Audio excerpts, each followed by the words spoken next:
and I'm getting a signal from the online team that everybody online can also hear me. Good evening, everyone, and welcome. Thank you to everybody that's joining us in person, but also thank you to everybody that's joining us online. I'm Kinsi Khatebe, and welcome to the University of the Western Cape's Great Moor Humanities Hub. Really a fantastic scene to set the conversation for this evening. And why are we here today? Well, we're here today to talk about DGMT's Change Ideas initiative. And where this initiative comes from is out of the deep recognition of the need to really think about some of the driving and challenging socioeconomic challenges that South Africa is facing. And DGMT has identified 10 opportunities that it thinks are absolutely pivotal for sustainable change in South Africa.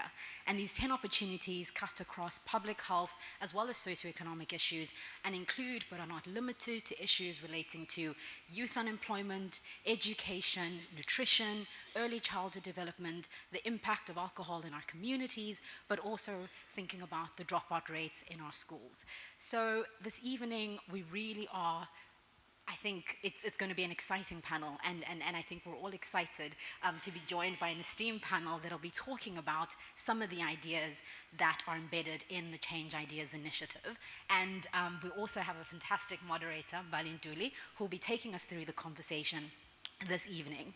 But for everybody who's joining us online, we don't want this conversation to end here. So please add your comments into the chat box. We'll have an opportunity to engage the panelists directly during the panel conversation, but also we want this conversation to not end outside of these walls. So for those who are engaging on social media, please use the hashtag #ChangeIdeas so that we can all follow along the conversations, the insights, and the reflections. But before we kick off the conversation for this evening, I'd like to call onto stage the Masidlala Project from the Cape Town Philharmonic Orchestra, who will be opening up with a musical performance for us before we kick off this evening. Thank you.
Thank you so much for that brilliant performance. I had to catch myself not breaking out into dance there.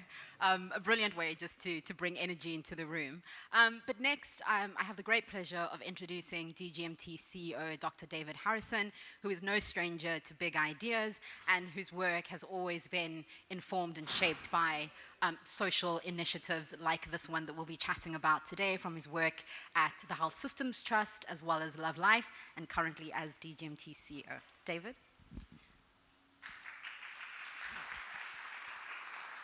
Thank you very much, and it really is lovely to be here, and what a fantastic way to start. So thank you for the young people who gave such a wonderful performance to us now. South Africa holds great promise if we systematically and methodically plot our escape from the inequality trap. It's an inequality trap that is characterized by a quarter of our children who are nutritionally stunted. They don't have enough food to eat, which means that they can't learn at school, which means that they either underperform or they drop out, which means that they can't go to university and can't participate in the knowledge economy, and that means that our economy doesn't grow well. That's the cycle, that's the trap that we're stuck in. But you know, the good news is that we can, and there are ways out of it. And as Kinse said, DGMT has identified 10 opportunities to help South Africa escape the inequality trap. That's what we focus on. That's what all of our investments in programs around the country, the convenings, the bringing together of partners from civil society, from business, from government, that is what is all aimed at. This targeted, focused approach on achieving greater equality by identifying and targeting specific opportunities for change. We like to think of DGMT as part of, as Jürgen Habermas said, the public sphere. The global coffee shop, if you like, of ideas, of new thoughts, of deliberation, of opinions that come from civil society. That's where DGMT positions itself. And our interest is helping to distill and to draw on this incredible rich network of talent and of expertise and of experience that we have in South Africa. Find a way to distill that, bring it together, tell the story in a way that shows how some of the big challenges that we face can be addressed. And that's really what Change Ideas is all about. And we hope that as you look at some of the publications, some of the material, and some of our intent here is to be able to both define the challenge in terms of the opportunity, draw on global experience, draw on national experience to say what can be done about it, how it can be done, and what it will cost. And as you'll see, and as Kensis said, a lot of our work is focused on highlighting the opportunity that rests with children. And this is the incredible opportunity. If we take a step back from our 5-year political agendas, and we start looking at 10 years, at 15 years, and 20 years, and say, honestly, what is going to shape the trajectory of South Africa over the next 10 to 20 years? It's what we do with our children today. Imagine this. There are 2,800 babies being born in South Africa today. Imagine if every single one of them could have enough food, love, safety, cognitive stimulation. Just that cohort, and tomorrow's cohort, and the next, and the next. We will fundamentally change the future of our country. Better education, better health, more jobs, greater economic growth. That is the power that rests with our children today. But you know, it's I hate to say it, but it's a constituency that is incredibly underrepresented, unspoken about in a lot of political discourse. And I don't know, but maybe it's because children don't have the vote. But here's the opportunity that we can seize. And I understand that political parties have to differentiate themselves in terms of difference. What makes them distinct? What makes them different from others? But let's understand that children are our common cause. If we can set a common agenda that's part of the manifestos of every political party that says love and food and safety and cognitive stimulation of children, if we can drive that together, united in our voice, and if we can make that a rallying call for South Africa, we can have something to grab hold of that will lead us into the future. So that's really the call, and we really look forward to tonight, to engaging around the respective positions of political parties, and really urge that we make the most of the opportunities created by the engagement with the political leadership here, and with the audience and with those online, to challenge each other, and to seek to identify not only the areas of difference, but the areas of commonality as well. So I wish you well. Thank you so much for making the time, for being here tonight. Representatives of the political parties, and to the audience and to those online, thank you, and let's enjoy this evening.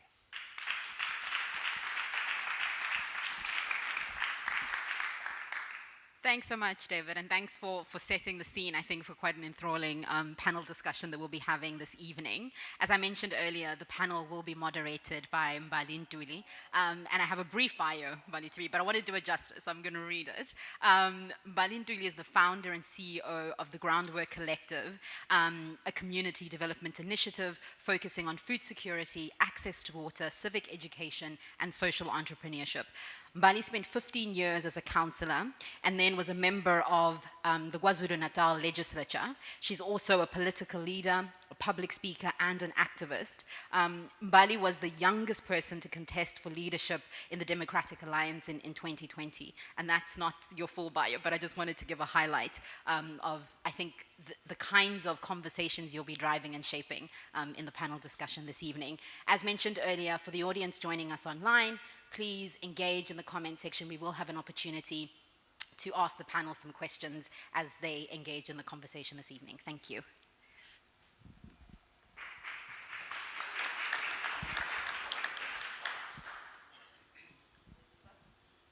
Okay. Can you hear me?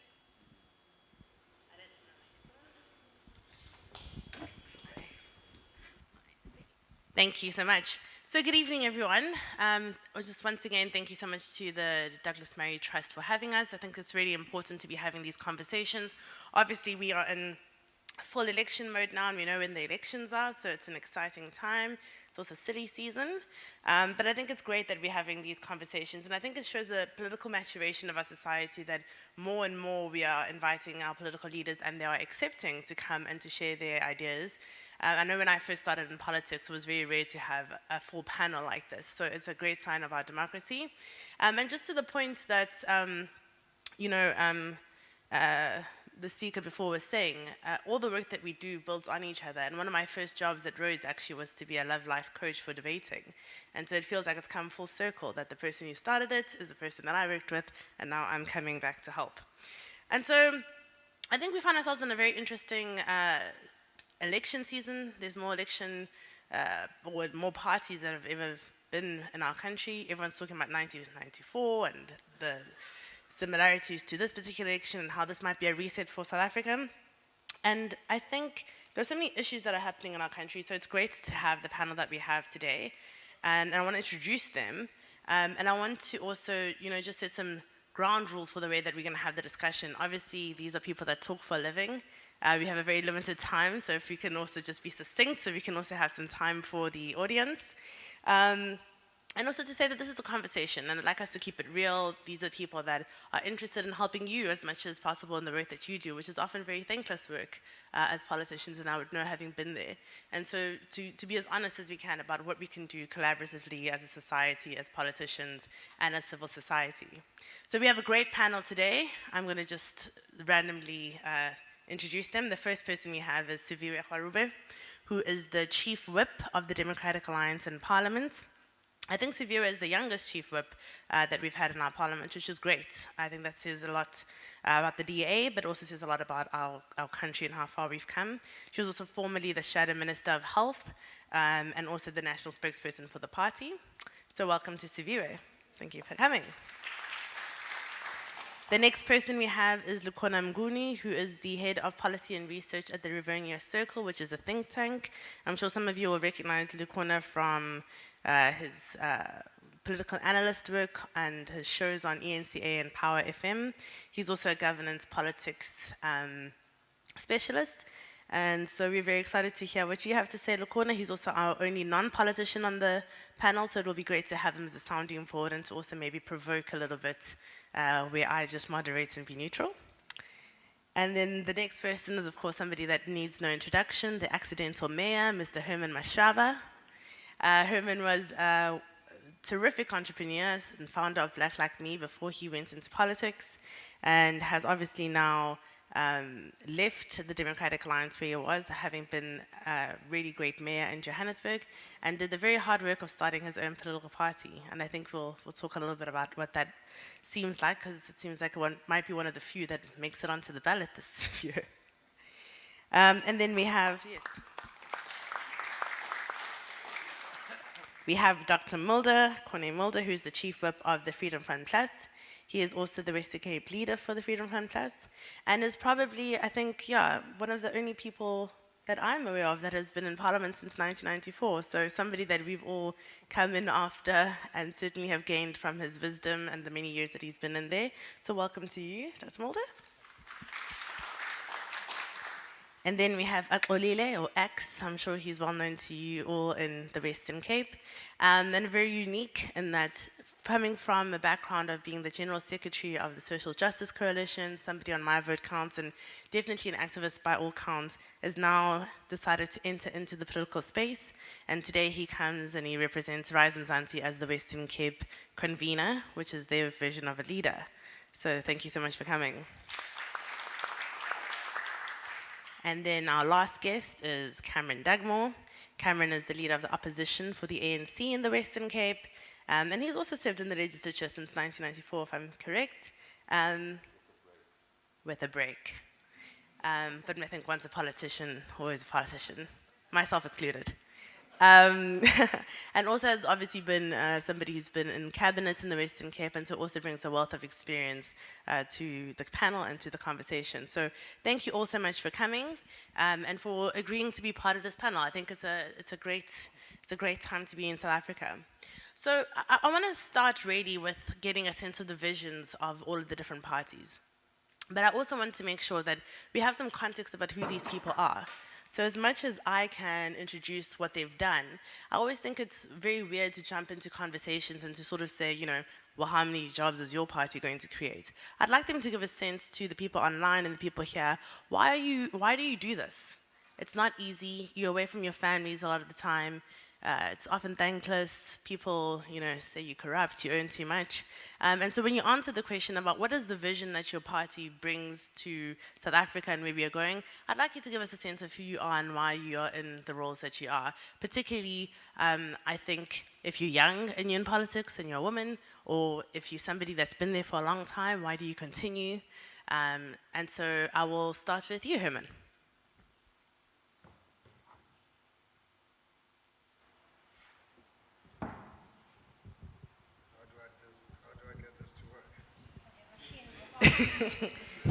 Is There it you working? go. The fourth industrial revolution. Oh, thank you very much to everyone and good evening. And great to be back in Cape Town. I was here last week and I'm here and I'm coming back again next week. The name is, you all know, Herman Mashaba, 64 years old, capitalist by nature, capitalist crusader. Happened to get into politics because of seeing my country going down. Voted for Nelson Mandela in 1994, but unfortunately the wheels came off, and found myself in 2015, DA approaching me to be the mayoral candidate in the city of Johannesburg. Reluctantly accepted it because I was just not really prepared to really be an armchair critic any longer. Became the mayor of the city of Johannesburg for 3 years, and unfortunately in the process, my party and the ANC decided they don't like me any longer, and decided obviously to give them back their position, and South Africans asked me to start my political party. Something really I never thought would ever happen to my life, but I think I have a feeling someone in my family tree must have messed up somewhere along the line, and God has decided I'm the one to really pay for my the mashup of sin. So yes, we've got Action SA, the party that was launched on the 29th of August 2020. We're 3.5 years old. Contested the local government elections in 2021, only in 6 municipalities out of the 278. Lucky enough, we emerged as the 6th biggest political party in the country. So we're a new party, but we're a big party, one of the big parties in the country. We're ready now to contest all 9 provinces. Actually, we announced today complied with all IEC the regulations, including paying the fees for contestation. So we're ready for 29th of May. We cannot really wait so that we can save this country from decline. Really, one of the motives behind being in politics, I had an opportunity while I was in business to travel my continent, and I would not want to see South Africa becoming another failed African state, and I did nothing about it. I've been trained throughout my life to fail after having tried. So I'm giving it my best shot to save this country, remove this current unpatriotic government out of government, and put in a government that can care about the future of this country and take us forward. And we'll see the results when they come out on the 29th of May. Obviously, that's a day of voting, and IEC has been efficient. In a matter of 48 hours, we'll have a sense of the results, and we are confident. If ever South Africa thought we shocked them in 2021, wait until the results start streaming in after the 29 elections. So we're really quite excited. We nervous. It's a mixed emotion because these elections are going to be a determining factor whether South Africa becomes a prosperous nation or we're going to become a failed African country. And every time I think about that, that's what makes me to work even harder, even including accepting this invitation. I accepted this invitation precisely for South Africans to understand I'm prepared to sacrifice my time, my family time, so that we can, all of us as South Africans, take the responsibility for saving our country. Thank you very much. Thank you, Herman. Axolile, you were in the civil society movements. You've joined RISE. Not many people know RISE, or I could be wrong. Why have you decided to do that? And give us an idea of what is RISE and what is the vision that RISE Mzansi is coming with, and why people should be listening to you. 1, 2. Good evening, everyone. Thank you, Mbali, for the introduction. I am now, I call myself a 10-month-old politician. And after having worked in civil society for the last 15 years, consider myself someone that has always been one of those people, politicians would call us the people that shout from the outside and throw stones. And so over the last 15 years, spent a lot of my life doing that, being known for that. I joined RISE Mzansi because over the last 15 years, the activism and advocacy that I have done with many people, particularly communities. I grew up in Khayelitsha, particularly communities in the townships and in the Cape Flats who have been neglected, I think, since the dawn of democracy. after having done all that activism, realized that the people on the inside do not care. They do not care about us. They do not care about the people in places such as Khayelitsha, Manenberg, Mitchell's Plain. And the people that live in Cape Town know, and if we are to talk about inequality, you can study the city of Cape Town, just the city of Cape Town, and you can look at the systemic and structural inequalities in the city of Cape Town. It's those reasons that I joined Rise Mzansi with a vision for a safe, equal, prosperous, and united South Africa in one generation, where everyone could live a happy and dignified life. I've had this conflict within me over the last 10 months, whether to call myself a politician. I will remain being an activist, but I continue to be a politician as well, because I think it's high time that we change this understanding of what it means to be a politician. Many people don't want to be associated with politics and politicians because of the nature and the current nature of politics that we have and the current nature of politicians that we have. And Rise Mzansi, we don't only call ourselves a political party, but we also call ourselves a political movement, because we believe that the work that civil society does on the outside shouldn't stop. There should be a way to work inside and on the outside. And therefore, us contesting for election doesn't start and end there. It means that we have to continue with the activism that many of us have been doing on the outside with the communities that we've been working with. Thank you. That's really great, and we'll get into some of the issues that you brought up. I'm sure Savira would like to have some rebuttals. But Savira, you know, I know everyone on this panel, but Savira and I also were in the same political party. We were both young black women. I think it's always interesting, and this question must be one that you get often, but again, I think it's always important to give context. Why are you in the DA? Why are you there? And what do you believe that the DA still can do and contribute to the greater good for South Africa, and why you continue to get up and work for it? Yeah. Good evening, everybody. I think it was very important for you to ask about the context of where we come from, because I think very much I am a firm believer that we lead as we are.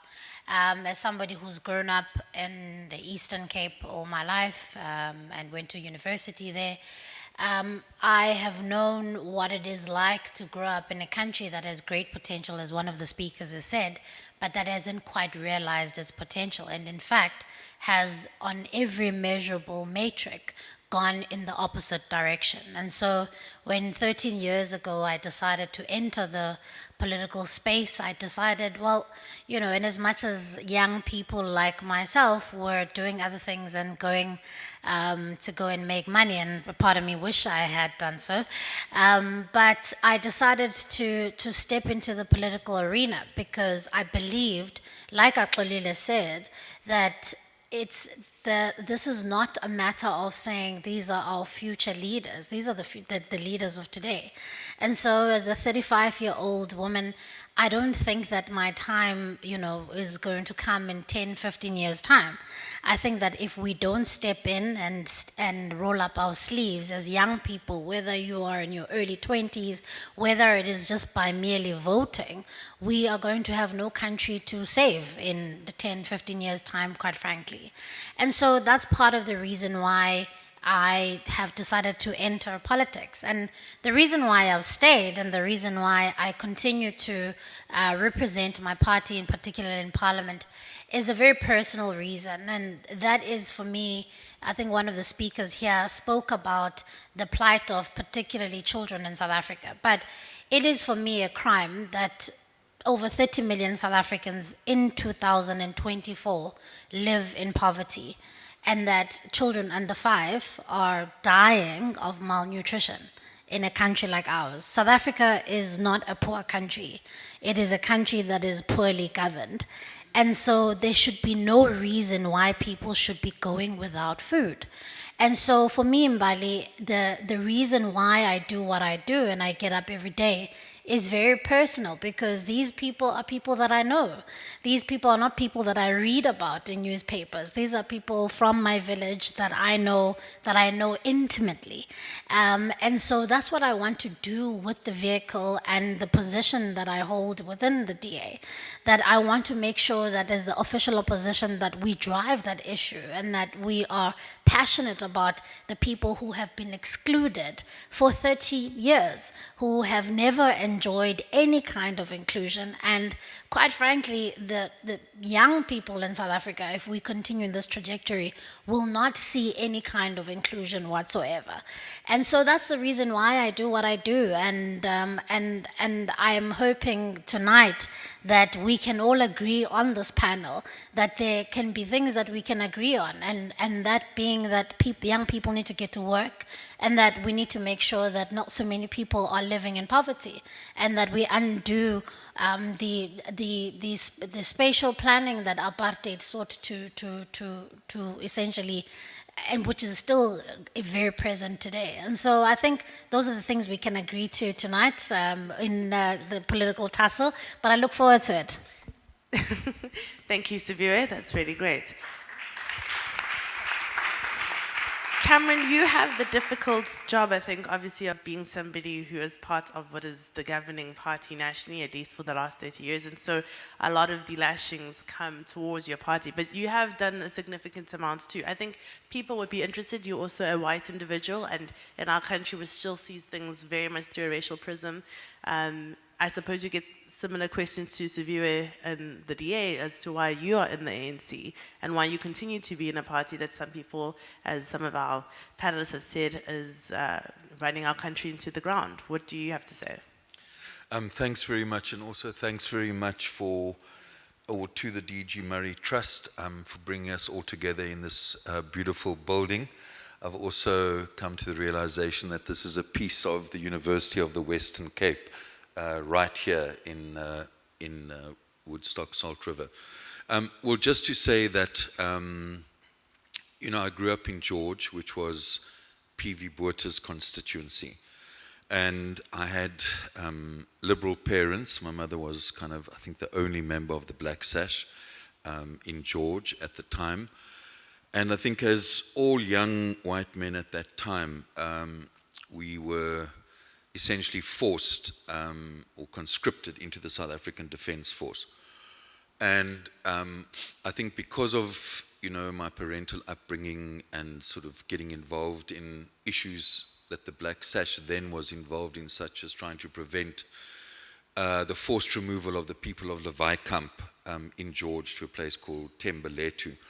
I think through that consciousness, some of us decided to refuse to join the military, and sort of went to study to avoid that, and got involved in the non-racial student movement. NUSAS, together with the ZASO and COSAS, were part of the United Democratic Front, which, as you know, led a broad resistance against apartheid. And I think at many levels I was attracted to the notion, which was then a slogan, about the UDF uniting and apartheid dividing. And I think through that particular process, got involved in campaigns like the Education Charter campaign. We formally stood up as groups of young white men rejecting the army. And I was also recruited into the ANC in 1987. And to be quite honest, not a lot in the ANC. And I think the broad vision which still attracts me is that of uniting our country, building genuine non-racialism within the context of a diverse nation at so many levels, non-sexism. I'm sure we can say a lot more about how critical it is, not just because women in most provinces constitute 10% of a greater number than men. And then, building a democratic country, which isn't just about elections, it's about civil society. I had the good fortune of being in the National Planning Commission for a while, and the essence of what came out of that was to build a country, you need capabilities, you need leadership, and you need active citizens, right? So this election is about parties, but it's so much more. And I think the notion of prosperity, a united, non-racial, democratic, prosperous, is for me, and I'm resisting the temptation to respond to some of the issues which have been said. We'll get there. But all I want to say is that for me, prosperity is about obviously a growing economy, dealing with issues of unemployment, but fundamentally it's about changing, and DG Murray's issue about the inequality. 565,000 workers in South Africa today own shares, either through a cooperative or workers' trusts. And the reality is, if you as a worker not only get a living wage, not a minimum wage, which my colleagues don't even support, on my right, they don't support a minimum wage, but I'm saying a living wage. And at the end of the year, depending on how the company has done, you also get a dividend. That begins to deal with issues of, so it's a vision. We've made many, many mistakes as the movement. We're busy with renewal. I hope I have a chance to explain that, because I think it's real. And that's why I think the ANC is best placed, despite warts and all, to take this country forward, to unite it, and to learn from our mistakes. Thanks. Thank you. I think in our second round, there'll definitely be some responses to some of the things you've all said. But I'm going to skip you, Lukhona, because I want to actually get to Dr. Mulder to also just give us a bit of a background of himself and why the Freedom Front Plus. I mean, I think that a lot of people for a long time thought it was, you know, either this very right-wing or maybe it's just for Afrikaans people. And you stuck with the Freedom Front Plus even when it wasn't, you know, getting, you know, bigger and traction. You've had great renewal now. And so I think people would be interested in that. Yes, thank you very much, and also let me express my sincere appreciation for the kind invitation and for the opportunity to participate tonight with my colleagues on the stage in the panel. We are going towards the election. 3 months, less than 3 months, we will be there and we will be voting. Now, just to start off, I think the audience will know that in South Africa there are more than 300 political parties registered. I've got good news, not all 300 is going to participate in the election. And you may find, I always say that I think about 95% of those 300 parties consists of me, my partner, the dog, and the fax machine. And the people who do these things feel very well and good about that, because at night they are being addressed at home by their partner as our leader. But the reality is there's about, I would say, 10 to 15, 18 parties. What I mean with 18 parties, those are the parties that have the capacity to participate on national level as well as in 9 provinces. That's the 18, and you'll find them mostly on the main ballot for the National Assembly. If I can speak about myself, I was fortunate in that sense that I was brought up in a political home. My family's got a very long history in politics in South Africa. It goes back to my great-grandfather, who was a member of the old Transvaal Republic, the Paul Kruger government. And my grandfather, my father, myself, my brother was with me in Parliament for 30 years. I've been there for 36 years. I went to Parliament when I was 29 years old. And in those 36 years, I've been in opposition each and every day. I've never been part of government. And it takes a lot of conviction to continue in opposition because you don't have power. But to get things done without political power says something as well. So I was fortunate to get there when Cameron's Member of Parliament, Mr. P.W. Botha, was still the president. I saw him go. I saw Mr. de Klerk take over. Then the transition with Mr. Mandela, Mr. Mbeki, Motlantle, Mr. Juma, Mr. Ramaphosa. And if I'm a bit naughty, I say I intend to stay there when Mr. Ramaphosa also leaves. But it's not under my control. Why am I in politics? You're in politics, let me say something else. My training is I studied law. I was fortunate to complete my doctorate in constitutional law. Many years ago, I was 26 at the time. And if I may say, I think I could have earned much more than I do as a politician if I maybe developed into a constitutional law lawyer. Why do you go into politics? Because you have a vision, because you experience a calling. And I know that politicians at the moment have a very bad image. We are the scoundrels of the earth, corrupt all of us. But that's not true. In each and every party you will find people of character, of integrity, who are there because they believe they can make a difference. I'm one of them, and I believe my colleagues as well. I'm a grandfather. I've got 4 children. All 4 children are still in South Africa. They don't intend to go anywhere. This is their country. I've got 2 grandchildren, 2 grandboys, sons. And if I say I'm doing it, then I'm doing it not only for them, but for young people. Because in the end, let me conclude, I don't think that what we really want for our children and grandchildren differ in any way. I think it's exactly the same. Thank you. Thank you. So let me ask the audience a question. How many of you read any of the manifestos of the parties that are here tonight? Please raise your hands. 5 people, okay? And so I think this is important because we say as South Africans, particularly as citizens, that we're interested in what these leaders have to say, but we aren't really doing the work and our part, I think, as citizens of actually making sure that we're informed and that we're active. And so, Lukona, for you, I'd like you to, be the person here who is speaking sort of on behalf of the audience.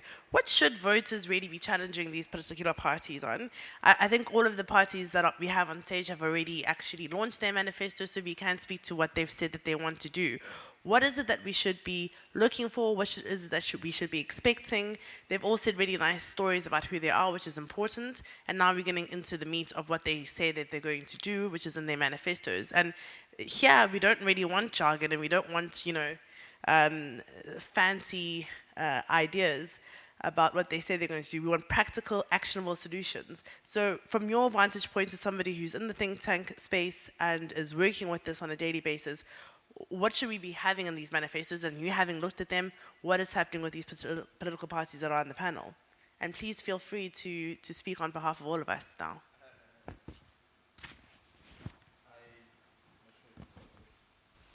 Okay, thanks, Doc.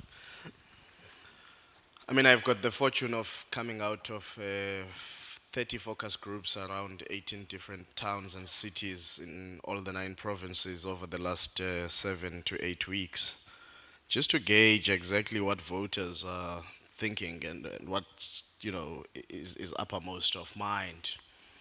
Well, the first is that probably the percentage of the number of people here who have read manifestos is higher than the average percentage out there in society of people who will interact with manifestos.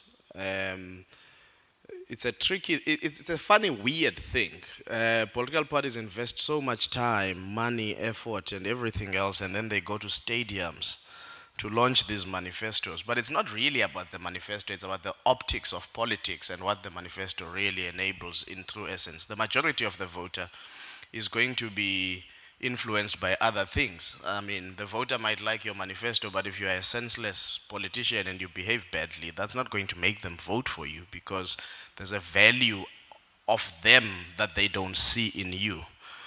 And so I think one of the things that voters are trying to interrogate politicians on right now, one is, how do you gain my trust? And I truly believe that the things that you say you are going to do, you are actually going to do. And one of the things that in the focus groups was coming out a lot, people talk about better the devil I know. So they're saying, I'm not sticking with the party because actually I like it. It's just that I'm more comfortable with this devil because I know how it operates. I'm scared of a new devil because I don't know how much the temperature of hell will increase if they come in. So I think that's the first thing. The second one is that not necessarily what must reside in the manifesto, but what must reside in the lips of the politician is an articulation of a plan. How are you going to get these things done? Whether it's 1 million jobs, 2 million jobs, half a job versus a work opportunity. I mean, the language of these manifestos, as somebody who does read the manifestos, I mean, I've had to read some manifestos as far back as 1994, is you also see the development of language that is quite curious, that departs from what the party claims to be versus what resides in its manifesto. But I think this, and then of course, probably lastly, Mbali, is there's something that has been interesting that I've been saying to a number of politicians when I interact with them, that this election is about local issues finding national expression. And what do I mean by that? People are really worried about the day-to-day things. I mean, I remember doing focus groups in Durban last week. People are just nervous about the fact that you can't have both water and electricity at the same time. That's become a luxury. Now, that's what voters are nervous about. They're not nervous about big ideas. You can talk about macroeconomic policy development. I mean, if there's no water in my tap, I can't even hear what you're saying. I'm worried about the water. I'm worried about the state of the roads. I'm worried about, not being able to go to the beach in Durban where you live, Mbali. I don't know when last you went to a beach. But the sea is there. But the city is pumping sewage into the sea. I'm worried about that and what it actually means. So when I say, I think what politicians are going to have to deal with in this election is, how do these local things that are important to me find expression in you before you start telling me about your very big ideas and industrial policies and all of this? Yeah, I think you're absolutely right. Thank you, Lukhona. I think you're absolutely right. And so, yes, we have, the DA has its rescue plan, RISE has the People's Manifesto, Action has Let's Fix SA, the Freedom Front Plus has a plan to restore and rebuild SA, and then the ANC has Let's Do It Together. All of you actually on paper, oh yes, let's do more together, because you've done some, right? All right, so, I mean, you all have, policies and manifesto plans that seem really nice on paper. I've also read a lot of them. But let's just speak about the big issue, which is unemployment. And what practically, we don't want to hear 2 million jobs just as an abstract idea. What practically can people really expect that you are going to do about unemployment? What does it mean? And now I'm going to ask you all to have a conversation with each other, because I think it just becomes more lively when you can also rebut. This is not a school sort of debating where I just ask you questions. I'd like you to also challenge each other, because that's also part of the conversation that we're having. And I want to start with you, Sivuya, because the DA had a very a big manifesto launch where it spoke about the 2 million jobs that it was going through. It's quite a bold plan. It's called the Rescue Plan. And if you can just speak to that a bit, and then what I'll do is I'll allow all the other parties. And if we can also just speak a little bit, more succinctly now, because I want us to now get very robust in our discussion. So, yeah, let's start with you, Sivuya, around your rescue plan and the 2 million jobs and then unemployment, particularly as the albatross around our economy. Yeah, so key things I think from us is, firstly, we're not going to rescue South Africa and the future of South Africa without making sure that young people are getting into work. The fact that 7 out of 10 young people today do not have access to work or do not have a job is a crisis. And it means that these people are being locked out of opportunities. And so that's the first thing. One is to make sure that we are creating partnerships with government and the private sector to make sure that access to jobs is something that we are enabling. Number two, also, of course, which is the overarching thing, Lukhona spoke about macroeconomic policies, but I think you're not going to be able to create jobs if you are not growing the economy. And I mean, I think that's going to be very, very important. And how do you grow the economy? Well, you make some pretty bold policy stances and you make some big policy decisions that will allow for you to attract investment so that you can make sure that you are creating jobs. I think it's not an accident, Bali, that the Western Cape, and in fact more specifically Cape Town, has the lowest unemployment rate in the country. I think it has been through deliberate interventions. It's been through partnerships and not viewing the private sector as an enemy or as some kind of scapegoat for the failures of government, but seeing it as a partner in creating job opportunities for young people in particular. We also have some exciting things in our manifesto where we are looking at how do we make sure that young people have access to transport. In fact, the Western Cape government just recently launched a program where they have young people who can be able to access free transport from their homes into the city to get into job interviews. But these are the things that I think are important in terms of trying to be as innovative as possible. I think what we've seen is that we haven't been able to achieve what we want to achieve by simply viewing government in a very myopic and it's sort of state-led growth, and that I think we need to diversify how we think about growth and jobs. Cameron, you're the leader of the opposition in the Western Cape. The viewer says that they've done a lot of work, and perhaps that's why they continue to be the leader in this particular province. Do you agree? And what haven't you been able to maybe do as the ANC to unseat them in the Western Cape, considering that you have had the advantage in the rest of the country? And then what is the ANC saying about jobs? Because there's been the one single issue that everyone has been crying about for the last 20 years, I think. So you have been in a unique position as a party to really maybe make those bold decisions. What is going wrong? Why are we not seeing that result from our governing party? No, thanks very much. I think it's important, first of all, just to state as a fact that the unemployment rate in the Western Cape, irrespective of who's been governing, has always been the lowest in the country. In fact, when we governed the Western Cape, I was MEC for education at the time. I also wanted to say, I also did law. I kind of didn't mention anything about my qualifications, so I thought I better say that, although I didn't practice, nor did you. I did. Oh, you did? Okay. But, so, I think we must avoid, especially when we're trying to have an actual debate, making a statement like Siviwe has just said, because you look at all the labor data and you will see that the unemployment rate when the ANC governed the Western Cape was 17%. But then at the same time, we should all acknowledge that since 2008, with the global recession, we had a growth rate of close to just over 5%. Since then, the general growth in the country has slowed. We've had COVID, and those are amongst the real challenges that actually face us. I don't want to get into a political issue here, but your predecessors, those of you that were, I'm not sure if you still are or still are in the DA, Helen Zille. I know, Mr. Mashaba, not your favorite person, if I can believe in the media.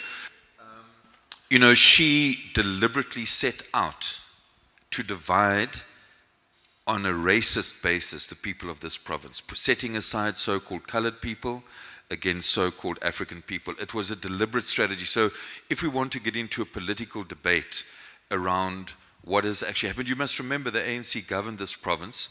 We had 46%. We went into a coalition then. So the point, we can have a long debate about, and I can talk about our own internal weaknesses, our factionalism, etc., etc. But I think getting back to the issue of the economy, the issue is because our economy is not growing fast enough. Any political organization, that's why we as the ANC say, and we're not only in our manifestos we've done, you have to push public employment. The fact that we have in the last year over 1 million young people as school assistants, I think has been a major issue. I think it was mentioned, the issue of the number of unemployed youth. We're then saying that, and there's a figure there of 2 million, the issue of support for cooperatives, mainly focusing on women and young people, and then the issue of our whole strategy around boosting business, small business, access to funding and so on. Those are critical ways, but then other components, because that's our priority number one, the jobs plan, but then issues of the actual economy in terms of industrialization, manufacturing, beneficiation, building black industrialists across the country, because we have a very clear sense that you must grow an inclusive economy. And what we find is that in the manifestos of most other parties, especially the DA, there's no focus on actually transforming ownership patterns. We've tried, with the worker ownership issues that I've talked about, but this economy in the Western Cape grows for some people, makes old money richer and wealthier, but basically excludes the majority of this people from active ownership and economic participation. Dr. Mulder, your plan, your party's plan, how are you going to grow jobs? What do you say to someone in Jorzini when you speak to them about how you're going to give them a job? What do you say to someone in Sandton? I think that is, everybody agrees, I think that the economy is a major challenge, and I think that is exactly where we fundamentally disagree with the ruling party for the last 30 years. And I think it's a departure, a difference in the point of departure. I sat in many committee meetings in Parliament where officials from state departments would appear before a committee of Parliament, and then they would be asked, how many jobs have you created in the department? That is not job creation. that is just, well, that's just something there. What we believe is we need a much, and with all due respect, in our manifesto also we don't say we are going to create 2 million jobs or so many jobs. A government cannot create jobs. As Cameron correctly pointed out, yes, you can do certain things in public employment, etc. That is true. But that is basically a very small part of how you get your economy to grow. What you actually need is small government. Government should facilitate that it's possible for business to grow. And that's the basic problem we've had in South Africa for the last many, many years. Economy is not growing. Obviously, the government had its own policies in terms of how they would like to see things, development in terms of transfer of ownership of many things, etc. But if you really want to be successful, and really it can't be that difficult, if you look at the growth rate of many countries in Southern Africa, we look like amateurs against them where they are growing at the moment. Look at the rest of Africa. South Africa is nowhere to be seen. There are so many examples internationally, best practice of what you need to do in economy to get things to grow. We haven't done that. So many young people out of jobs, etc., etc. We need to change the economy around in terms of creating the framework where the economy can really be set loose so that we can really create growth. And there are many policies at the moment that I think are very restrictive in terms of growth. I know the ANC is very proud of black economic empowerment. We are very naughty when we say no, it's black elite enrichment. Black economic empowerment did not go down to empower black poor people. It didn't do that. And there are many examples of that. Affirmative action. I can understand the whole concept of affirmative action, but we've said throughout, you cannot just implement that on a strict racial basis. It should be done in terms of where you find the need. And you'll be surprised, you'll find the need in all communities in South Africa, not only in one specific community. But the essence is, we need to stay clear from the process in terms of allowing and assisting the free market system, capitalism. We need also to absolutely guarantee property rights. Without property rights that are secure, you will not get investments. And you can go out and try whatever you like, but as long as we play around with concepts of expropriation without compensation, don't be surprised that you will not get foreign direct investment. Thank you. Herman, you have self-identified yourself as a capitalist. You must have a plan for how to fix SA as per the manifesto that Action SA has come on and you know, put out. It's very difficult for me not to push back on some of these things as a moderator, so I'm trying to be neutral and give you all the space to really speak to your party manifestos. What is the plan by Action SA? And I mean, again, answer us about something practical that we can take home. What are you saying? How are you going to create these jobs? We understand that there must be a framework and macroeconomic policies, but that's not really what you're going to sell out on the streets when you're doing door-to-door. I think what we'd like to see is what is practically something that you could think you could do. And I do sympathize with political parties because manifestos can't go into the specificity that, you know, everyone would like, but give us an idea of what Action SA is bringing. Well, I think we can really debate the question of unemployment until we turn whatever column. As long as South Africans, we are not going to accept ourselves first as South Africans. These racial policies pursued by the National Party over many years, taken to another level by our current government. I think for me, it's actually one of the most disturbing factors as to why I'm in politics today, because I strongly believe any country where government actually deliberately gets communities and governs people along racial lines, that country has got no chance of ever succeeding.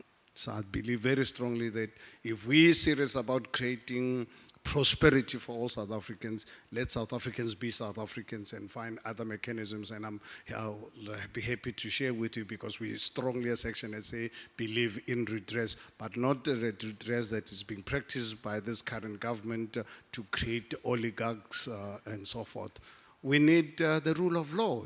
We cannot afford to live in a country where it's a free-for-all. The people are in politics to go and loot public purse. They've got absolutely nothing to do with saving society. And unfortunately, if we look at our current government, if not 100%, but close to 100% of the people who are in government are there to go and steal public monies, not to really go and save society. So we need really specialized units so that people understand you steal public monies or you go and murder someone.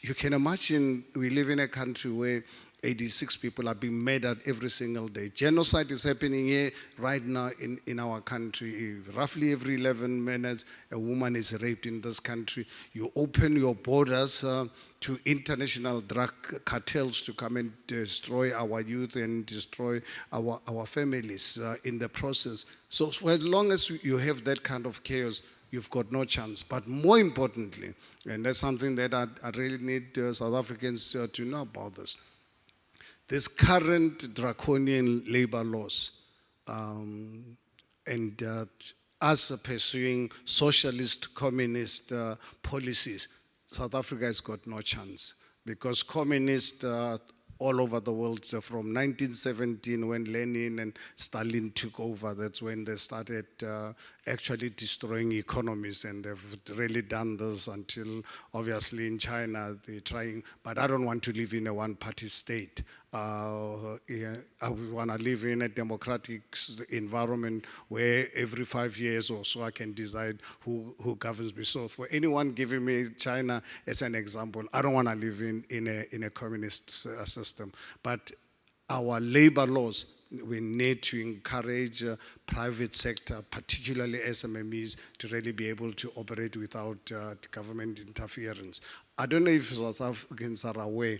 We're sitting as South Africans with over 1 trillion factories that are lying empty. Babelegi industrial area, where I was born in Amanskral, Babelegi industrial area. I grew up as a young person. People in my community who did not work were those who did not want to work. Garanku industrial area where I started Black Like Me in 1985, go to that area today. Those factories belong to us, people of this country. But because this current government is so obsessed with apartheid, instead of actually taking apartheid infrastructure, take it to the next level, they destroy it and want to develop new towns. Look at what they've done to the city of Johannesburg. So I think the economic policies of this government, there's just no way that this country, we're lucky even not to really go into a recession. How can we have a government where you have a minister of trade and industry, the last 5 terms, we have a communist to drive our economy? We must be fools, we must be mad. As a country, you know. So we needed someone who actually loves people who make money. But you have a communist as a minister of trade and industry. Honestly, we've got to be fools. We've got a minister of police who's supposed to be in jail. Running the police. Honestly, we're taken for fools as a country. I think that's the beauty of democracy, is that we get to have a diversity of ideas of how things should be run. And I mean, it's clear that between Action SA, the DA, and the Freedom Front Plus, there's a theme there, and perhaps that's why they're in the multi-party charter together. I'm interested in what you have to say, Akolile, as the new entrance into the political scene. You've heard what some of the other colleagues have said on this. What's the plan for jobs and employment? And I'm sorry you're one of the last speakers on this particular thing, because I'm going to rush you for the interest of time, because we have so much to get through. And like I said, politicians talk a lot. So as Rise Mzansi, we don't know yet, because you haven't been tested. Congratulations on being on the ballot. So I guess this is going to be your chance. What are you saying to the people of South Africa, particularly young people, I think, about employment? One, I think we have to talk about the quality and the dignity of the employment that we create. It can't just be employment where people are working so that they can go back to work tomorrow. In a context where the spatial setup of our cities allows people to use majority of their income on a non-existent public transport system. We don't have a public transport system. And so I think it's important to talk about the quality and the dignity of the employment. I mean, as the last speaker, I was worried that everyone will take the points and I wouldn't be able to have anything to talk about. But I'm surprised that no one talks about ESCOM. How do we create an inclusive economy that's able to create jobs if you have no electricity, if you don't fix ESCOM? And that's one of the three priorities for Rise Mzansi, is to fix ESCOM, to fix Transnet, and to fix our municipalities, because that's how we are going to able to invite investment and build not just an economy, but an inclusive economy. And part of having to build that inclusive economy means that if we fix ESCOM, fix Transnet, and fix municipality, then we are able to develop and create new industries within the context of that inclusive economy. And that's how Rise Mzansi is going to create not only just job, but quality and dignified jobs. Thank you. Nice and short. Maybe it's young people. I think just to the point that was, brought up about children and society, Lokona, and, the future, and that children don't vote. But we have a lot of people here that are from civil society, and I think it's interesting that we should be touching on the role of civil society and politics. You are in that space. What should that be looking like? And I want us to speak a little bit about, children and the scourge that they have, whether it's malnutrition, as has been said before, the high levels of teen pregnancy, stunting, the abuse against children. We have a case that's happening right now in the Western Cape, which is incredibly sad. And I mean, the details aren't clear yet, but it seems as though a young child was basically sold. We have a system in a country that's collapsed when it comes to fundamentally making sure that the people that are going to be the future of this country are taken care of. Even the amount of money that's spent on children in our budget is probably, in allocation terms, the smallest for any of the age groups. What is the discussion that we should be having around this? Why are we not having this, even though we all have seen it's been an issue, as something that's taken seriously by political parties? Why is there no advancement? It's a difficult one. I mean, I've got a 2-year-old who's turning 3 next month. And I was joking to him, and actually I was not joking. I was not joking, let me correct myself. I said to him, and I look at where the country is, and I wonder where, I don't think I can guarantee that he's probably going to grow up here all his life if nothing is done to turn around the situation in this country. I can't guarantee that. He deserves to have a life of liberty, and I've got the capabilities of mobility that some people, unfortunately, in our country do not have. I can live anywhere in the world that I want to, and work anywhere in the world where I want. And that's because of the question of inequality. So children don't have bargaining power. They don't have voice. And if their parents are preoccupied, and the parents of the children are preoccupied with their own self-interest, not the interest of their children, because the parents themselves have not secured a stake for themselves in the country. And so that's what inequality does, because everybody is in it for themselves. Nobody will be in it for their children, because as a parent, I'm not sure how I'm going to go look for work when I'm hungry. I'm concerned about the meal, my meal as the parent. I mean, and I think aeroplanes, do this quite well. Before you help anybody with the oxygen mask, make sure that your oxygen mask is fixed, and then you can help the person next to you and the children. It's an apt example of where we are.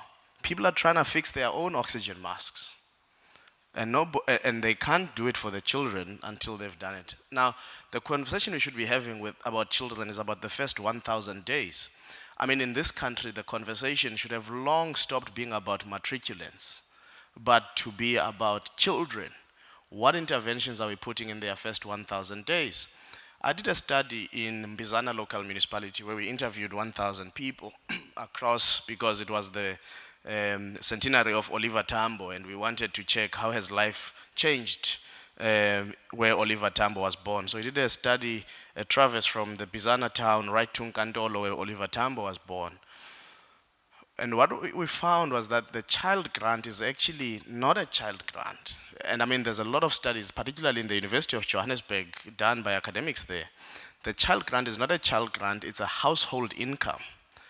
And we've accepted that the child grant is not enough to cater for the needs of the children in their first 1,000 days, to ensure they've got nutritious meals, to ensure that they've got the kind of care, to ensure that we can reduce stunting, to ensure that the cognitive development and abilities are spared. Now, again, inequality, what inequality does, my child at 2 has ridden a horse. At 2, he's got all the kinds of things that the Montessori development avails to him. At 2, he's concerned about what is in the Simba book and Mufasa and so on, because that's what we read. But that is the height of inequality, because that is not what is on average available to every child. And how do we make sure that that's available to every child on average? And unfortunately, the word children just hardly comes out of the politician, because they don't even see them, they don't even consider them. Thank you. I think there's some very good points in there. Cameron, I have no doubt that the difficulty of governing is far more complex than any parties, particularly those that have only been in opposition, understand. And there are some issues and some problems of running a state that will only be discovered once you actually run it. So I do have some sympathy for the enormity of the task that the ANC in particular has had to do. But I think just to this question again about children, the societal change and what it brings to the conversation about the future, if you could just give some thoughts around that. And I want to then also touch a little bit, because I'm going to open to the audience just now, a little bit on the electoral system. So I want you to speak to the issue of children, but then I also want you to speak to the electoral system. You're in a very unique position of being in the governing party. You see the electoral changes that have been happening, independence, the coalitions. What are your thoughts around some of those? So it's 2 questions, because I'm trying to get us to answer, and you're very welcome to rebut any of the speakers that have come up, but you're going to have to truncate it as much as you can. Is this working? No, sorry. What's happening with our mics? No, I was just, I'm going to get there. I was just very surprised that the DA says that we see business as the enemy. Now, that's rhetoric. It's actually not true. We believe in a mixed economy, sure, a strong role for the state, but we're a broad church. And to describe us. And then just to Mr. Mashaba, Ibrahim Patel, I think you were referring to as a trade and industry minister. He was a trade union leader of the clothing and textile workers for many years. And to say that workers don't have an interest in trade and industry is simply, I find that difficult to understand. He's done more in terms of efforts to build. He's driving the investment program with the president, which has already practically secured 1.5 trillion. So trade unionists can also have an interest in the economy growing, because it's better for their members. I think the real issue is the unemployed. But just to say, look, when you look at the different pillars of our manifesto, you start off on the economy, jobs. There's issues of the social and health issues, education, training. There's questions of industrialization. There's even foreign policy issues like that. And I think that the basic, and the example that was used about the child support grant, given the situation, in terms of that safety net, a comprehensive social security safety net, I think the reality is, and some people scoff at the fact that, yes, we have 17 million people on social grants. That is the number. It's huge.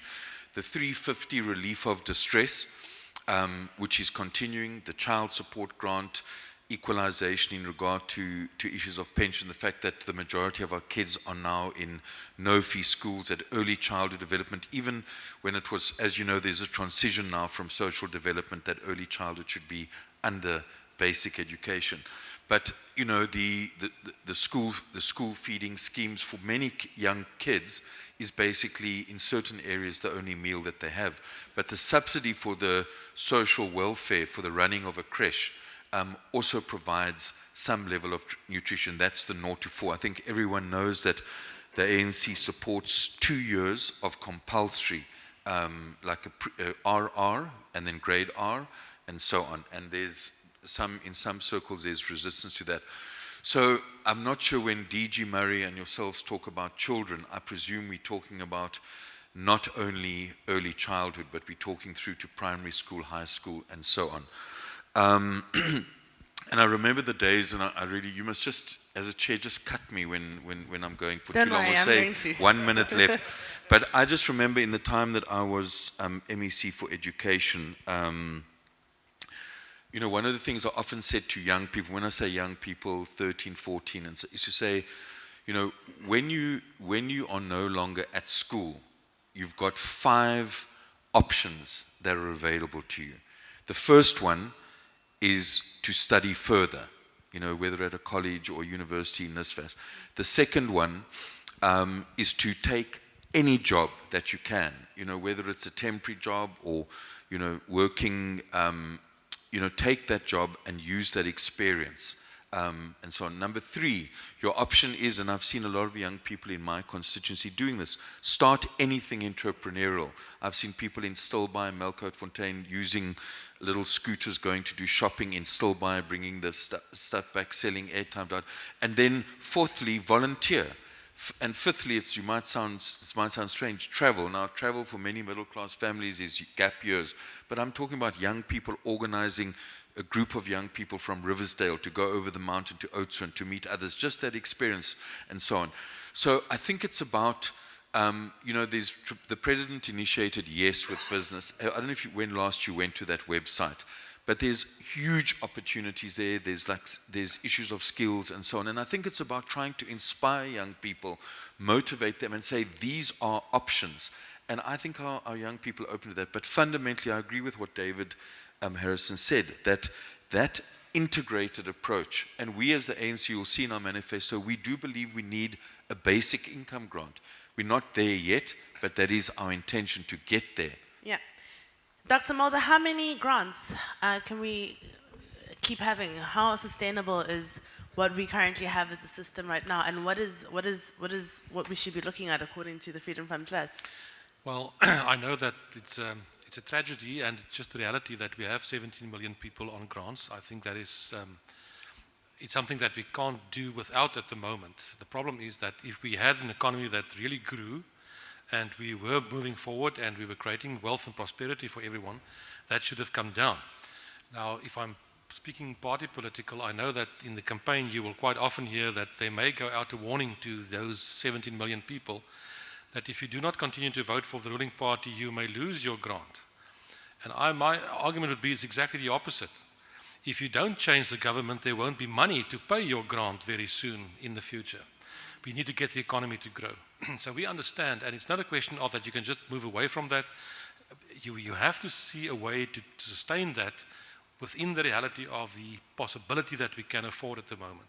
If you take into consideration our debt at the moment, South Africa is paying more than R1 billion a day in interest on foreign debt.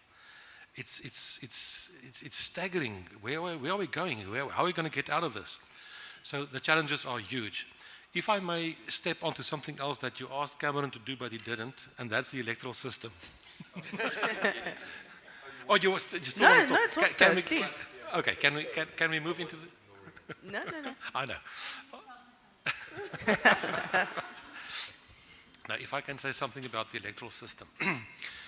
We have a straightforward, and I'm speaking now on provincial and national level, we have a straightforward proportional system of representation, which basically means every vote counts. You vote for the party of your choice. All votes are counted. Percentages are calculated, and in terms of your percentage, you will then get those number of seats. Parliament's 400 in total. That's how the system works. I'm not trying to be funny if I say we've had an abnormal democracy for the last 30 years. Why do I say that? It is not normal in a straightforward proportional system of representation to have one party attaining a clear majority on its own.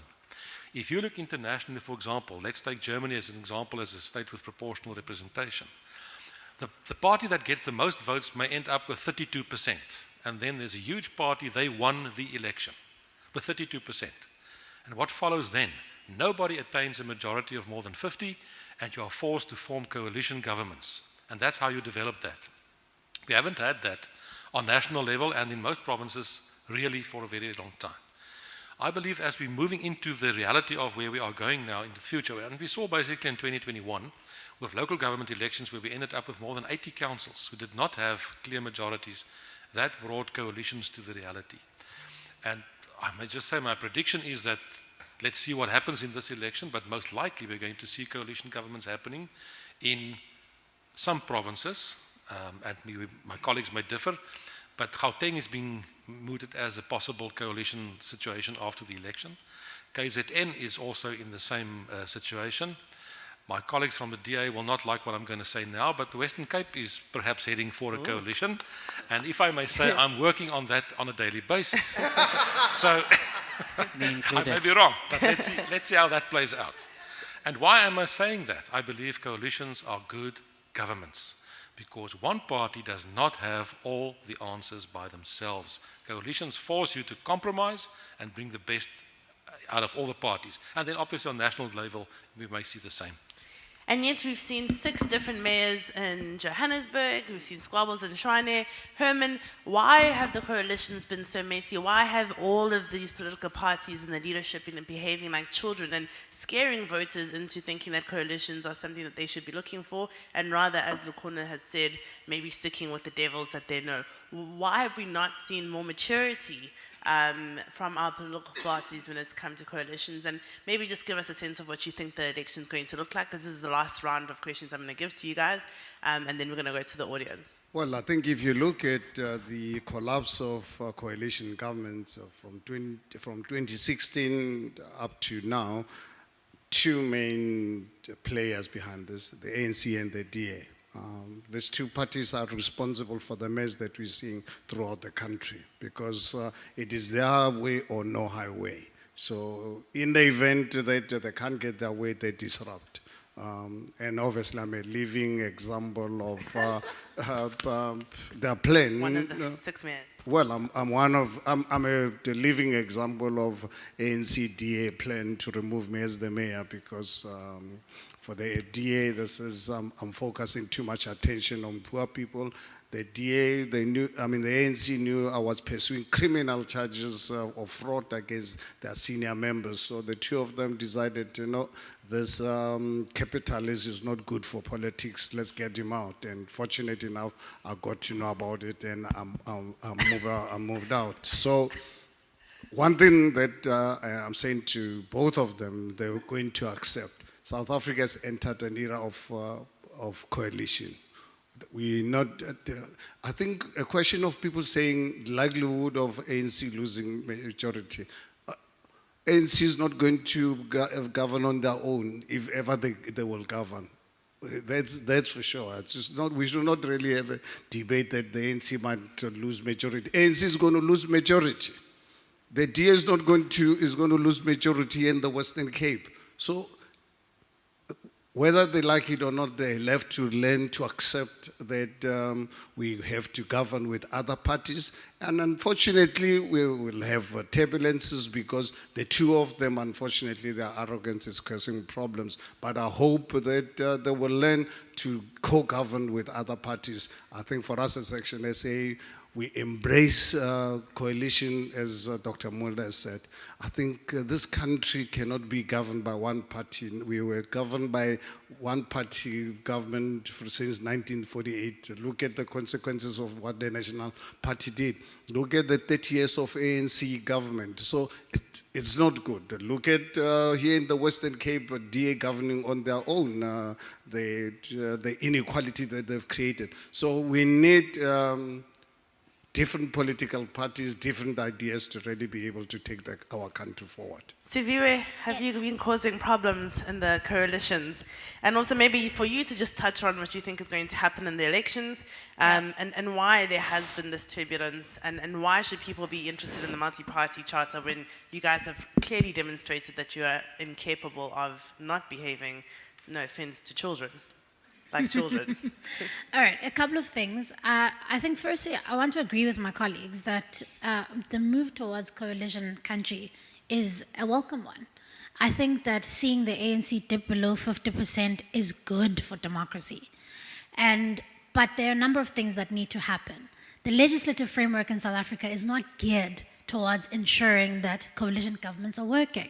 So one of the things that you reference in the city of Johannesburg and the 6 different mayors, part of the reason, yes, we must admit, part of the reason is political immaturity from political leaders. And that goes without saying, that the people around the decision-making table need to be a lot more mature, and they need to put the residents and the voters first and at the fore of their decisions. And coalition governments need to stop being negotiated on the basis of positions, but on the basis of principles. I think if we make that the departure, that's an important point.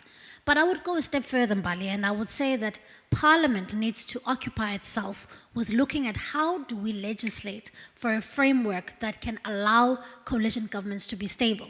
Kenya, for instance, in 2007, passed a legislation, the Political Parties Act in Kenya, which allowed for them to, as imperfect as it is, but it provided a certainty around how coalition governments can work. So currently, yes, Dr. Mulder's right. There's a possibility we may see a provincial coalition government in Gauteng and in KZN, and we're looking forward to that. But I would be concerned too if I was a voter, having seen some of the instability at a local level, if I'm not entirely sure whether or not there's certainty around how coalition governments should work. And that's part of the reason I introduced legislation in Parliament over a year ago, to say that what are some of the things that we can see. Some of the proposals in that legislation is introducing electoral thresholds, which I know some of my colleagues disagree with. But we can have these conversations and we can arrive at a good piece of legislation, even if we disagree. Things like saying, let's have codified coalition agreements, at the very least, so that voters can hold you accountable against what you said you were going to do, so that people can say, this is the agreement. Currently, what the problem is that politicians are agreeing to deals behind closed doors, and then people are just presented with what they've decided on. And then when things fall apart, the citizens aren't able to really hold accountable to who is to blame for that falling apart. So there are things that we can learn from other countries that have gone through this already, to see how we can legislate, how we can agree on how coalition governments can work. And so in Tata Mashaba, I think the residents of the Western Cape must decide, are they going to decide on growth and more jobs and better service delivery? Because of course we're not perfect. And so what we've done needs to be built on. I think anybody who says that we're perfect in government would be a fool. I think you've got to admit that a lot more has to be done.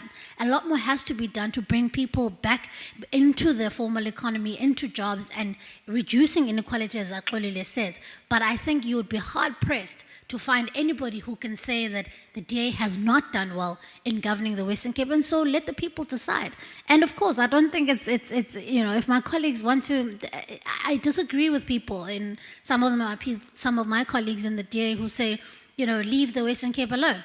I think people must put their offers and let the voters decide. I think we've got a credible offer, and I think the voters will back us. Thank you, Savio. So I think what's very interesting about what you said also now was around whether or not voters will have the ability to hold politicians accountable. I haven't found any of the political parties saying that there's going to be some kind of recall measure that they have where we can, as citizens, be able to hold politicians accountable, because even though you might have thresholds, I think you're still going to have a situation where we don't get a decision as voters on who the parties put in on their list. At Kodile, the last one for you, you guys are not part of the multi-party charter. Why is that? And why is RISE going it alone, I think? And then also just maybe touch on what you think for the predictions of the elections. Then I'm going to go to the corner, and then I'm going to be putting it up to the audience. Sure. Thank you, Mali. I think I want to just go to talk about, I think your first question around children. I think that's very important, and I think what the focus of RISE Mzansi, I think it's important to understand, as Lukona mentioned, the context in which and the society in which we live is a society that doesn't allow children to be children. I was raised by my older brother, not because my mother was not there, but because my mother, staying in Khayelitsha, was working in Bellville. And so it's that type of a society that doesn't allow children to be children. About a month ago, a child was shot and killed by a stray bullet in Mitchell's Plain. And so if schools aren't safe, if communities are unsafe, then children aren't able to be children. So it's not just issues of economic or upward mobility of those children, but are they able to be children in the communities in which they live in? I think over the years, South Africa's democracy, and I think it's a maturing democracy, it's not a democracy that's been tested enough. And I think we focus too much on the situation in the municipalities in Gauteng, which is important because they're crumbling because of the type of leadership within those coalitions. But it's important for us to understand that coalitions have existed in South Africa since, I think, around 1996. In 2021, there are about 80 coalition governments, and only about 30 were not as functioning as they should be. I think part of the problem and why I would say, well, firstly, we are new as Rise Mzansi, and as we've said, we exist so that we can change the culture of politics in the country. If we go into a partnership, because that's what I see, well, it is the multi-charter party, the partnership before elections, then it doesn't say who we are, because our politics would be treated in relation to the multi-party charter. And that's not to say we're not going to talk to political parties before the elections, but we're not going to go into partnership or we're not going to go into coalitions. I think part of what the mistake that we can make and the mistake that political parties and politicians make is to treat coalitions as partnerships. That's not what coalitions are about. Coalitions are about co-governing, but also about accountability. Because if you go into coalition and you're treating it as a partnership, you could as well be just one party, because you won't have space to hold each other accountable if you treat each other as partners in that coalition arrangement.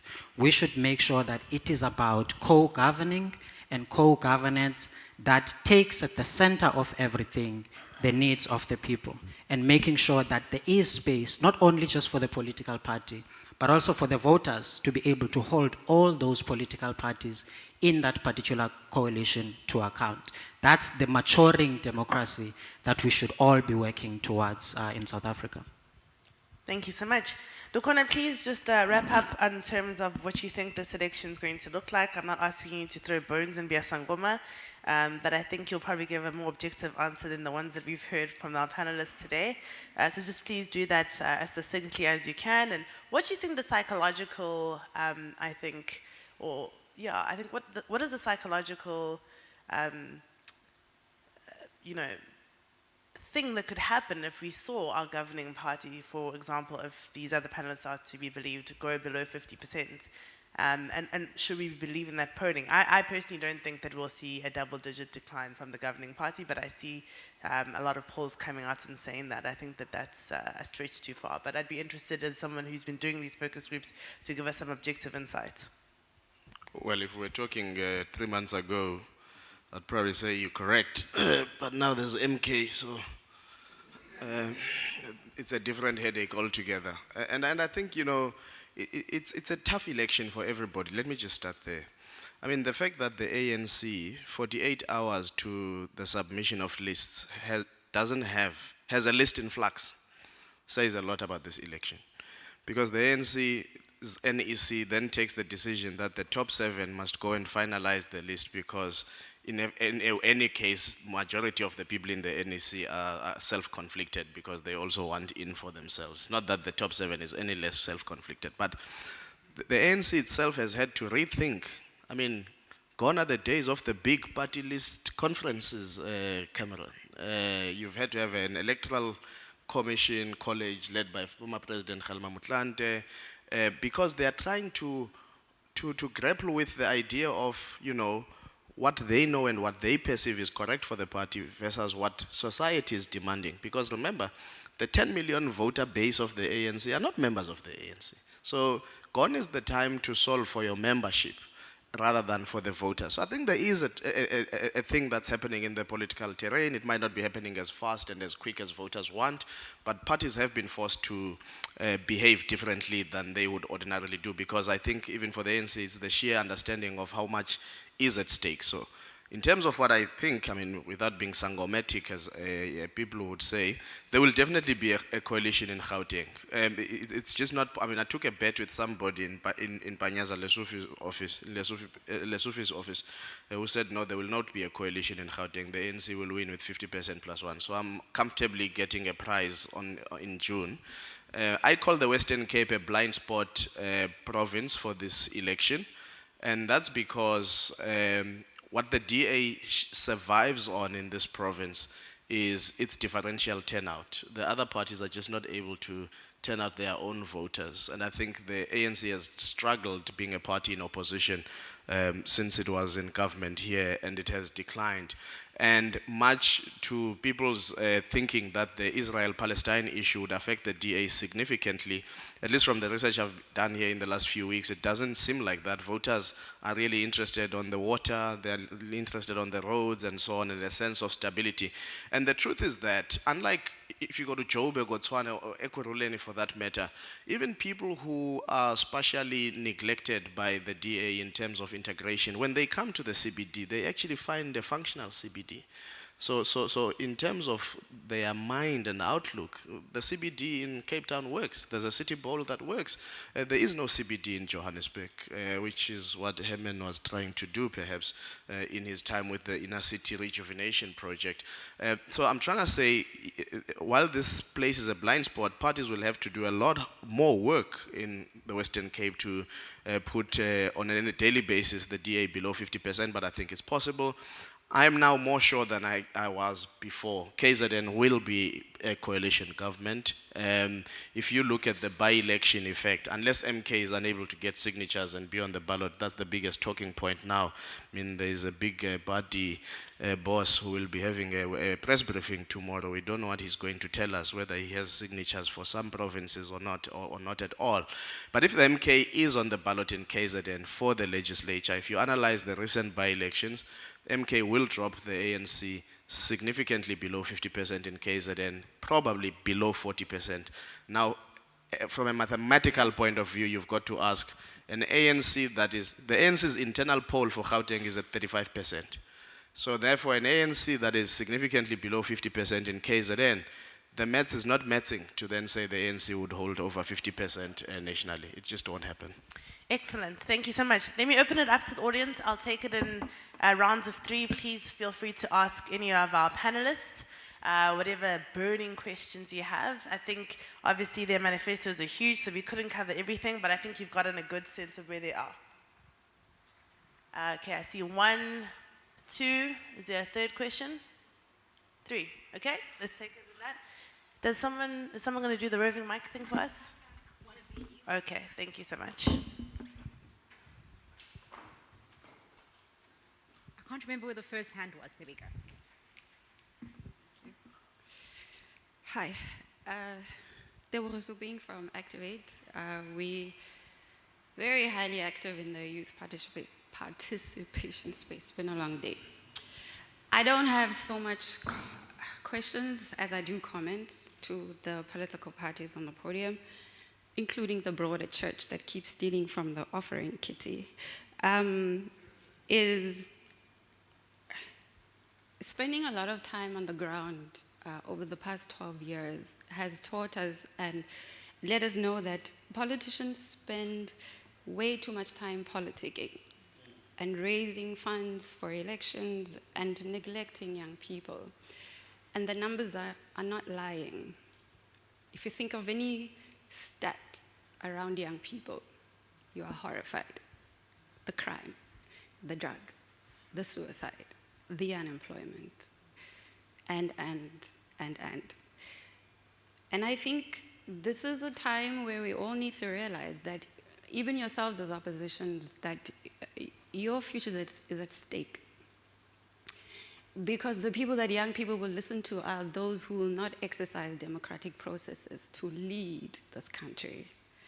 And we really hope and sincerely hope that whatever the outcome, that all of you, those of you sitting on this podium and those who are not here today, will realize that we hope that we are not going to be in a much dire state than we are in because of yourselves as well.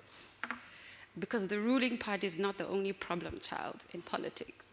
It is the selfish self-interest of political parties behind closed doors. That's why we have a dysfunctional city of Johannesburg, never mind that it's touted as the capital city of this economic capital city of this country with a dysfunctional CBD. Yeah. Tells you a lot. Sorry, I will finish. Yeah, or a question. Yes. Ultimately, what I'm saying is, with us being on grassroots level, we're saying that the rails are off the tracks. This country is not just in crisis, this country is burning from beneath the surface. And the very young people and the children that we speak of are in dire need of you to do the right things and to think with your conscience moving forward. Because it is your children who are going to pay the price of not doing the right things perpetually. People are hungry, and people, even much scarier, are angry. And that, for me, there's no election outcome that will prevent what is to come after that in June 2024. If all of us here, including the audience, I really say this from the bottom of my heart, and I say, if you have the time to come here today, you need to have the time in your communities to come together much more stronger, because what is about to hit us all is going to be what we all have to pay for. Thank you. Can I just ask that you guys obviously introduce yourself and then please ask a question to the panel. Thank you for that comment and insights. Thank you very much. My name is Leto Kapwe, and I'm from Save the Children South Africa. We've heard about the silence of an agenda for children in the sort of political party manifestos, but related to this is the silence of an agenda for the carers of children. So I would like to hear, what are we thinking around the carers for these children? Children cannot participate for themselves, they don't have the agency, but their carers do. So what agency are we giving to those carers in particular? And then children also are cared for in the South African context, in the family context. And so it's be interesting to hear, in whatever shape or form families are, but what support is being given to the family. I mean, we've got a family policy in this country, very silent on how are we even going to support that piece of lovely legislation to become much more alive. Sure. Thanks. Carers of children and family policy. I'm going to take the gentleman in the front, and then I'll take you as well for a pointed question. Thank you. Kyan Skoltz from the Real Reform for ECD campaign. So thank you for those fantastic speeches. Mbali, you mentioned that the youngest children, 0 to 5, are under-prioritized. They're 10% of the population. They receive around 2% of the budget. The subsidy that you're referring to, Cameron, it's been stagnant for the last 6 years. 17 Rand per child per day. Inflation, food inflation over that period has gone up 40%. I guess my question is, what are you able to do for the youngest children in South Africa if you're elected? Thank you. And someone in the row behind you. So that was to Cameron. Hi, my name is Vulmi, and I'm an arts practitioner. Basically, I would like to know, so earlier we heard this group play, and their name is Masitlale, and it means let us play. And the value of music and art is often overlooked, and it's viewed as a luxury. Yet when we take music as an example, it goes hand in hand with math, and it improves concentration on a GET level as well as an FET level. So basically, it means a student can matriculate and then go out into the workforce. So it will create jobs. What I want to know is, how will these leaders ensure that these subjects like music and art still holds a place for these learners? Because by creating a space for music, we are boosting the thinking to aid in math, and investing in subjects like coding, we do the same for language. And this, in fact, that is a hub for jobs. So how will we include these often overlooked subjects and often overlooked areas for these learners? What do you want to say to them when they come back and come and play? How are we going to let them play? Thank you very much. I'm going to give each of you a minute and a half to answer all of the questions. So be as succinct as you can. Let me start with you, Dr. Mulder. Yes, thank you for the questions. And I understand where we all come from. That's the reality. And I think, well, let me not speak on behalf of the other parties. I think we're all guilty, perhaps, that we are so busy with looking at the broader things and that we do not realize the passionate plea that was made from the lady that spoke first in terms of the reality of where South Africa is going. We haven't touched on that reality. My question very simply is, should we allow an institution or a political party to use democracy to destroy democracy? Because that is what we are facing to a certain extent. We haven't spoken about that. When it comes to the children, that's just the reality, the subjects, the reality in the sense that we are not giving enough attention to that, and that parties should perhaps rethink in terms of how we do that. And I think the broad thinking is if we could get the economy to grow, if we get things right, that will have the same benefit, but in the meantime, the challenges doesn't go away. With regard to the subjects, it's a reality that we must make sure, as far as I'm concerned, maths and arts and those things are not nice to have. Those are necessities that should be part of any curriculum. And that, as far as we are concerned, from the party that I belong to, should be part of that. Thanks. Thank you. Siviwe? Just on the issue of children, I think what is quite important, and I think which is contained in our manifesto, is number one, there's the acknowledgement that the child support grant is simply not enough. It is, in fact, far below the poverty line. And so what we would do in national government is to make sure that that safety net is protected and that we raise it so that it can match at least the poverty line. And part of, also in addition to that, we would also make sure that pregnant mothers, Lukona talked about the importance of the first 1,000 days, and that starts even with the journey of pregnancy, and that pregnant mothers are also taken care of in terms of making sure that they've got proper nutrition during their journey of pregnancy. And that's quite important. It may seem as though many people will say, are you not adding an extra grant? Where are you going to get the money? And simply put, if we were to spend 8 billion rand on protecting VIPs in South Africa, just even slashing that in half, we have one of the largest cabinets in the world. Just, even streamlining that, you can already start to see where, even just simply not stealing public money, you can already see where you can actually find money to be able to fund these things. And it's an important thing because we are raising a generation of children who are never going to be incorporated into the economy, who are essentially an entire generation of poor black children who are going to be stuck in poverty in perpetuity. And so we would prioritize that. And of course, I think the lady mentioned the issue around the curriculum, and I would agree with that, to say how do we look at curriculum in schools in a creative way that is also not just, that is innovative, that is not just the way in which things have always been done, that makes sure that kids and learners are primed for the workplace as opposed to just simply being formulaic. Thank you. Herman, let's go to you. I know that you have another engagement, so I want us to make sure that we get your views before you have to jump off and before we finish. Well, I think if we talk about the care for for children, I think this is not an academic subject. It's a reality. If you don't have an effective, prosperous economy, there's just no way you can ever look after your children when you're poor. You need an economy that would enable parents to look after their own children. And I think if you look at the dysfunctional, how this current government has actually destroyed families, particularly black families. Today we're sitting with what, 35, 36% of children today, they don't know who their fathers are.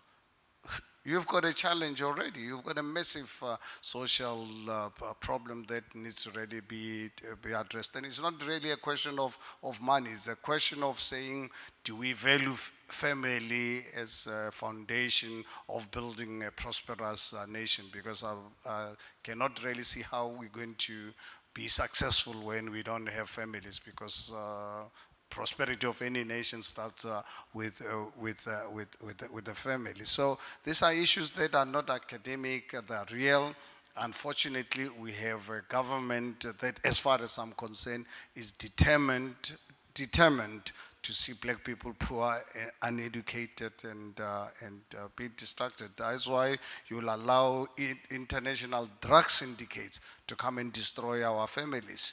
So, and these drug cartels, they operate with absolute impunity. You look at child trafficking in South Africa is one of the highest in the world, and these are things that we ignore. And I think lastly, let me deal with the question of the arts. The arts, very important. I think I remember when I was the mayor of the city of Johannesburg, discovered a few years earlier that stopped funding the Johannesburg Philharmonic Orchestra. As much as, yes, we were short of cash, as a city when I took over. But I realized to build a nation, the arts are really critical. I can tell you I'm the man I am today.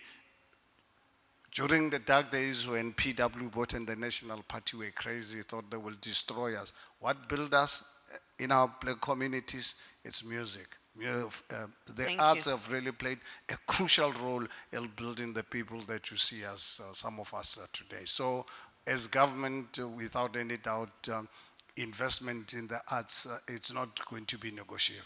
Thank you. Cameron, the child subsidy or inflation has gone up by 40%, and the amount of the child subsidy, I think, was the question to you particularly, and then you are welcome to answer any of the others. Yeah, thanks. This is our last opportunity, isn't it? Yes. Yeah, I mean, I just want to say, sometimes people get surprised at, despite the challenges, why the ANC does well. And I haven't spent any time talking about actual real change. When people say this country is worse than it was under apartheid, that's actually nonsense.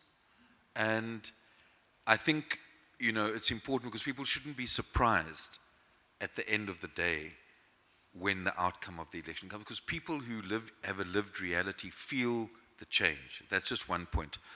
I think the person, I think, from an NGO spoke about young people. All I'd like to say is that, sometimes people have this view that a politician, so-called, some of us see ourselves as activists, like, don't talk to young people.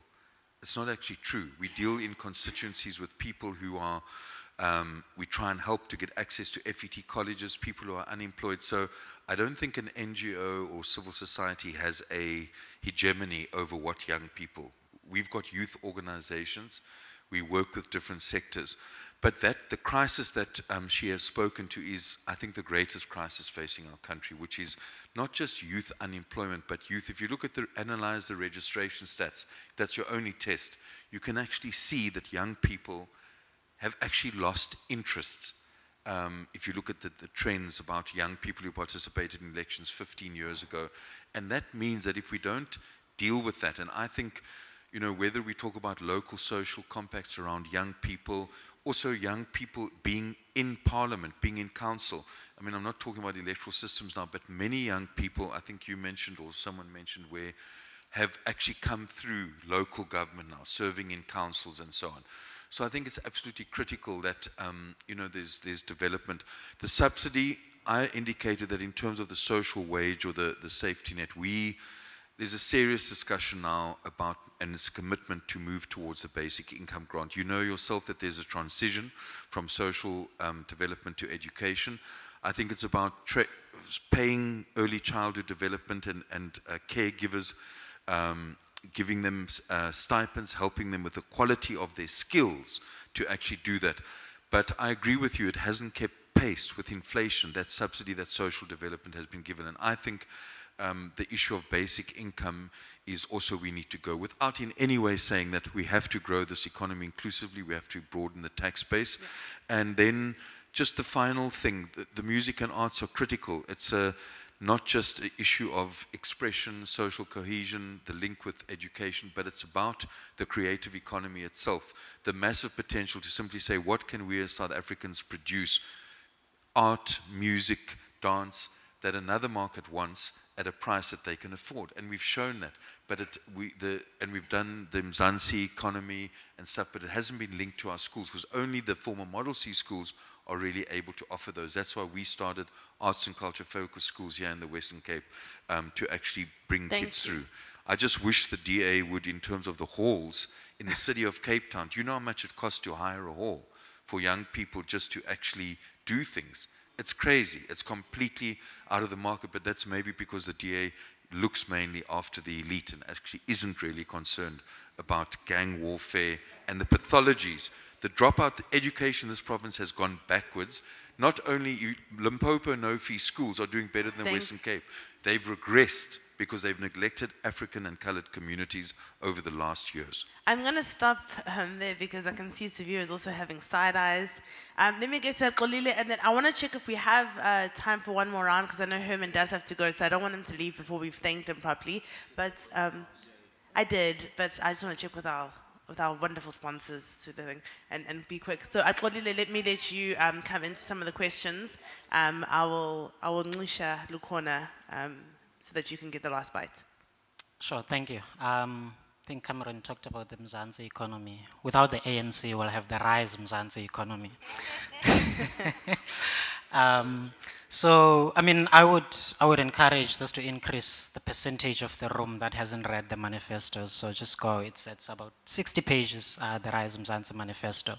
So a lot of the questions that many people have asked here are covered here. And we start to talk about particularly the care economy and the creative economy, and that creative industry that we believe has not been taken care. And you see, in relation to just the Ministry of Sports and Art. So if you are an ANC minister and you get demoted to that ministry. And that shows that the current government doesn't care about that particular industry. And so that's something that Rise Mzansi has committed and commits to taking care of. And we talk about, and I mentioned that I was raised by my brother because my mother is a single mother that was working for about 12 hours a day, so I barely got a chance to see her. And a lot of the policies that we put in Rise Mzansi, and we start to talk about a tax relief for single mothers, and that enables single mothers, and while understanding the underlying systemic and structural issues that lead to some of these things that I think Mr. Mashaba spoke to, why we have so many single mothers or single or households that are sort of led by single mothers. And so that's one of the things that Rise Mzansi will introduce, and making sure that each and every community has childcare and community facilities that are open for at least up to 12 hours a day, from 6 a.m. till 6 p.m. So that because we haven't undone the spatial injustices of the past, those mothers that get up at 5 a.m. and come back at 6 p.m. Or at 7 p.m., their children can have some care within the communities in which they live. And so all of this you will find in the Rise Mzansi People's Manifesto. Thank you very much. And I am going to stop it there for the interest of time. I'm sorry that we didn't get more chance to get the audience's questions, but I think we've had a long panel. We've also had a lot of people on the panel and some very valuable insights and a lot to digest. So I want to thank our panel very much, Mr. Mashaba, Xolile, Siviwe, Cameron, Lukona, Kone Mulder.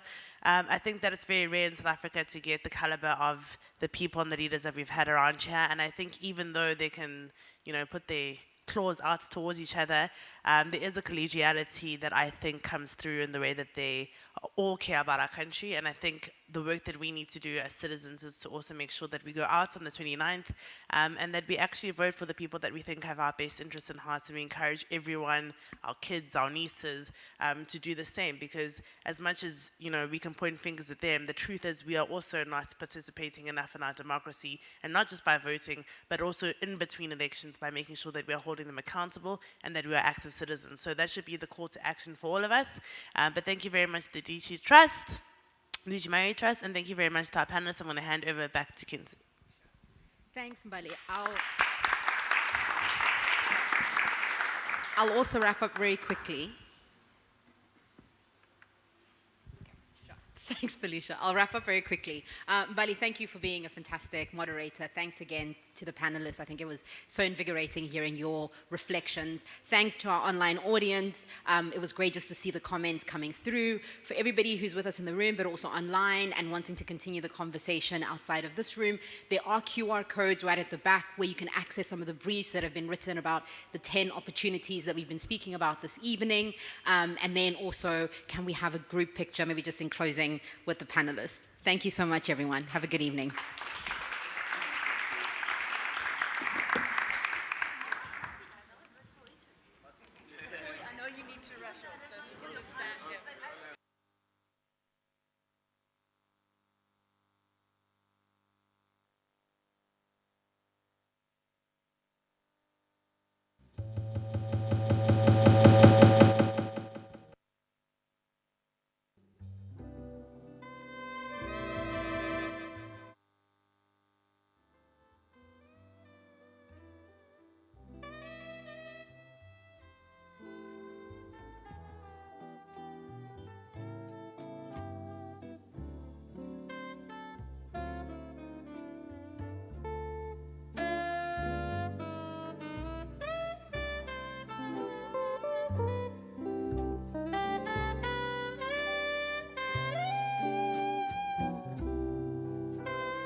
Can I just have this mic?